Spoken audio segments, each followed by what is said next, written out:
অঞ্জনা, আমার রান্নাঘরে সবাইকে স্বাগত। প্রত্যেক শনি আর মঙ্গলবার ঠিক সকাল 9টায় আমি হাজির হচ্ছি আপনাদের সামনে নতুন নতুন রান্না নিয়ে।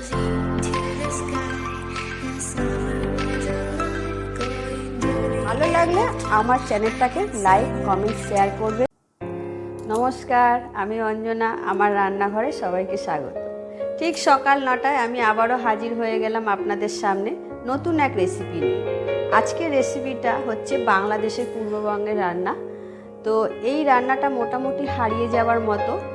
এই রান্নাটা আপনাদের সঙ্গে আজকে শেয়ার করব। রেসিপিটার নাম হচ্ছে আম পুদিনার কাতলা। তো চলুন ভিডিওটা শুরু করি। তো এখানে আমি কাতলা মাছ নিয়েছি। এখানে 7 পিস কাতলা মাছ, এরকম বড় বড় কাতলা মাছ নেওয়া আছে পিস করা। এগুলোকে আমি এবার রান্না করব। প্রথমে আমি এখানে একটা কড়াই বসিয়ে দিয়েছি। কড়াইয়ে আমি এবার আমি দেব এরকম বাটি, এক বাটি এরকম জল দিলাম, 1 কাপের মতো। 1 কাপ জল দিয়ে এর মধ্যে আমি দিয়ে দেবো এই মাছগুলো, সব মাছগুলো আমি এর মধ্যে দিয়ে দেবো।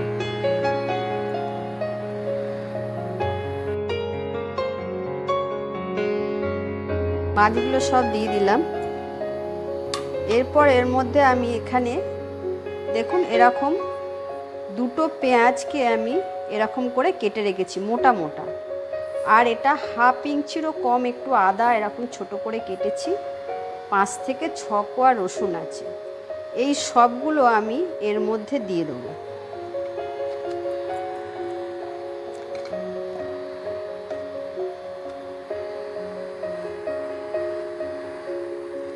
পেঁয়াজটা দিয়ে দিলাম, আদা কুচিগুলো দিয়ে দিলাম, রসুনটা দিয়ে দিলাম। আর এখানে আমি একটা টমেটো রেখেছি। এই টমেটোটাকে আমি 2 ফালা করে কেটে দিয়ে দেব। এরকম 2 পিস করে কেটে নিয়ে আমি এরকম বসিয়ে দেব। এর মধ্যে আমি একটু সামান্য লবণ, 1 চা চামচের মতো লবণ দিলাম। আর একটু সামান্য হলুদ দেব, একদম সামান্য হলুদ দেব, অল্প পরিমাণে একদম হলুদ দেব। দিয়ে আমি এটাকে 5 মিনিটের জন্য চাপা দিয়ে দেব। চাপা দিয়ে দিয়েছি, এটা 5 মিনিট এখন হতে থাকবে। এবার আমি ঢাকনাটা খুলব। খুলে একটু দেখে নেব। মাছগুলো মোটামুটি সেদ্ধ হয়ে গেছে। এই মাছগুলো কিন্তু ভাজা হয় না, এটা কাঁচাই তৈরি করতে হয়। আর এই মাছগুলো আমি এবার একদম তুলে নিলাম। কাঁচা মাছ, এই মাছগুলো হয়ে গেছে, মাছগুলোকে তুলে নিলাম। এরকম করে প্রথমে মাছগুলোকে তুলে নেব।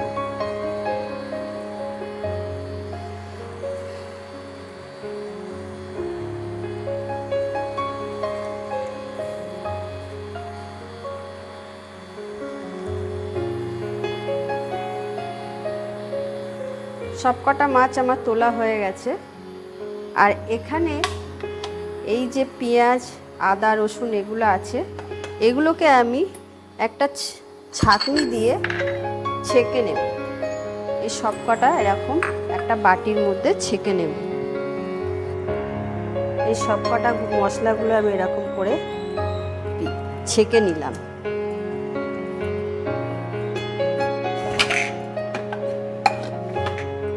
এরকমভাবে ছেঁকে নিতে হবে।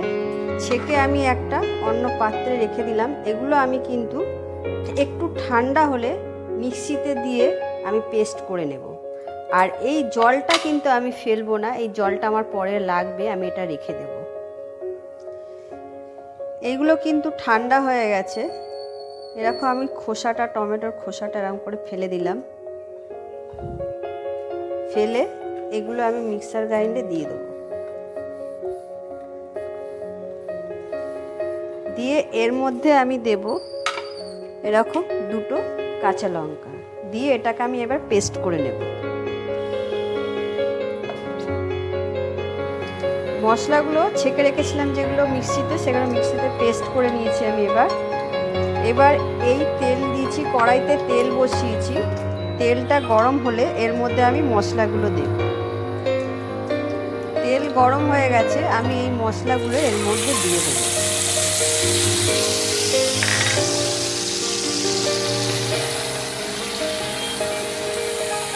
মশলাটা দিয়ে মশলাগুলো একটু হালকা কষিয়ে নেব, বেশি কষাবো না। সেদ্ধ করা মানে এর কাঁচা গন্ধটা এর চলে গেছে। আমি হালকা একটু কষিয়ে নেব, একটুখানি নাড়াচাড়া করে।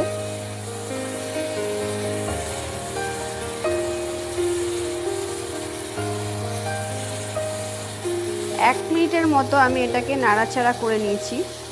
এবার আমি এর মধ্যে এই সেদ্ধ করা মাছগুলো সব দিয়ে দেবো।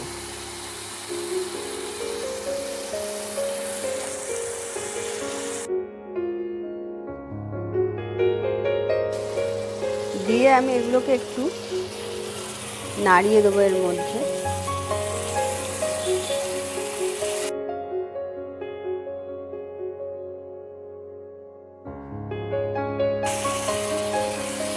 এরকম হালকা করে নাড়িয়ে দিতে হবে। দিয়ে আমি একটুখানি 1 মিনিটের জন্য চাপা দেবো, একদম লো ফ্লেমে চাপা দিয়ে লো ফ্লেম করে চাপা দেব। তারপর আমি এখানে আমি মশলা করব।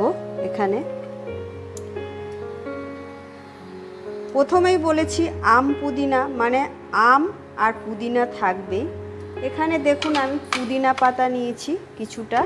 এরকম পুদিনা পাতা তো আপনারা অনেকেই চেনেন, এরকম পুদিনা পাতাকে আমি ছাড়িয়ে নিয়েছি।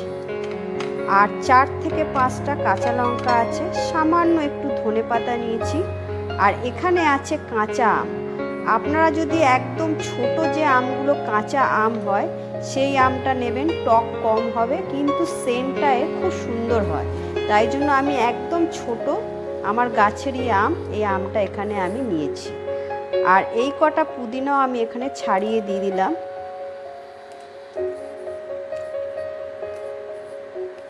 এবার আমি এই পুদিনা পাতা আর এই পুদিনা পাতা আর ধনে পাতা আর এই কাঁচা লঙ্কা, এগুলোকে আমি পেস্ট করব।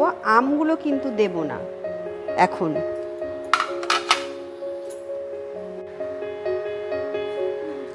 পুদিনা আর ধনে পাতা আর কাঁচা লঙ্কাটাকে আমি এরকম পাতলা করে একটু পেস্ট করে নিয়েছি, একটু জল মিশিয়ে পেস্ট করে নিয়েছি। এরকম পেস্ট করে নিতে হবে। এবার আমি ঢাকনাটা খুলব, একদম লো ফ্লেমে আমি রেখেছি।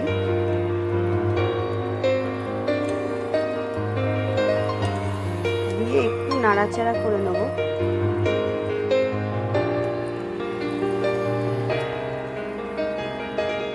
এবার আমি এর মধ্যে এই কাঁচা আমগুলোকে দিয়ে দেব।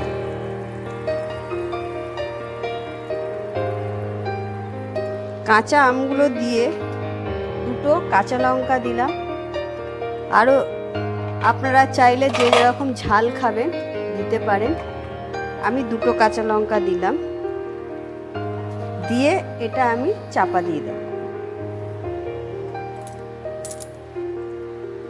1 মিনিট রেখে আমি ঢাকাটা খুলে এর মধ্যে আমি একটু নুন দেব। মশলা সেদ্ধ করার সময় আমি নুন দিয়েছিলাম, মাছ আর মশলা সেদ্ধ যখন করেছি আর নুন দেওয়া হয়নি। আমি এর মধ্যে একটু সামান্য পরিমাণে একটু নুন দিলাম। নুন দিয়ে এবার আমি এই যে এখানে সেদ্ধ করার জলটা রেখেছিলাম, এই জলটা আমি এর মধ্যে দিয়ে দেব।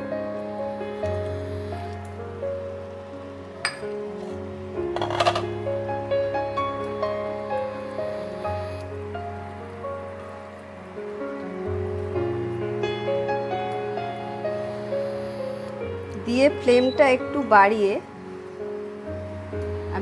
দিলাম। দিয়ে আবার 1 মিনিটের জন্য আমি এটা চাপা দিয়ে দেব। এবার আমি ঢাকনাটা খুলে দেখে নিচ্ছি কতটা হয়েছে।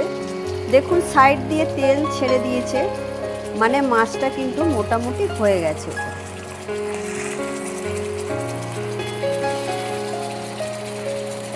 এবার আমি এই যে পুদিনা পাতাটা বেটে রেখেছিলাম এইগুলো আমি এর উপর দিয়ে দিলাম।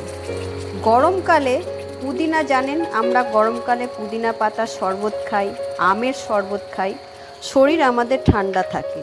তাই আমার ঠাকুমা গরমকালে এই কাতলা মাছটাকে খুব সুন্দরভাবে এই পুদিনা আর আম দিয়ে রান্না করতো। এটা এতটাই টেস্টি হতো যে আমরা তো খুব বারবার বলতাম, ঠাকুমা আবার করো, ঠাকুমা এই রেসিপিটা আবার করো, আবদার করতাম। আপনারাও বাড়িতে কিন্তু এই রেসিপিটা এই গরমকালে অতি অবশ্যই ট্রাই করবেন। খুব সুন্দর খেতে হয় এটা, আর একদমই মশলা খুব কম দিয়ে। তো এটাকে আমি এখন আবার 1 মিনিটের জন্য চাপা দেবো, যাতে পুদিনার এটা একবারে এটা মিক্সড হয়ে যায়। ঢাকনাটা আমি খুলে নেব,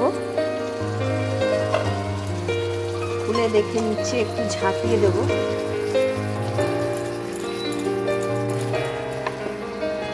আমার কিন্তু আম পুদিনার কাতলা একদম রেডি।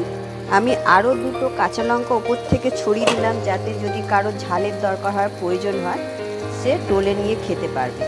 এবার আমি এটাকে অফ করে দিয়ে 1 মিনিটের জন্য চাপা দিয়ে রাখবো। অফ করে চাপা দেব।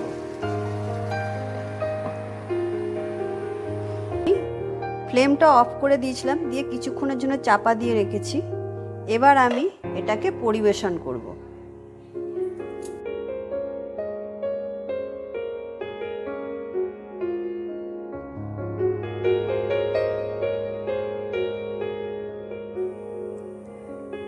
রেডি হয়ে গেল আমার আম পুদিনার কাতলা। এইভাবে আপনারা বাড়িতে অতি অবশ্যই ট্রাই করবেন। আর ভালো লাগলে আমার ভিডিওটাতে লাইক, কমেন্ট, শেয়ার করে দেবেন। টাটা।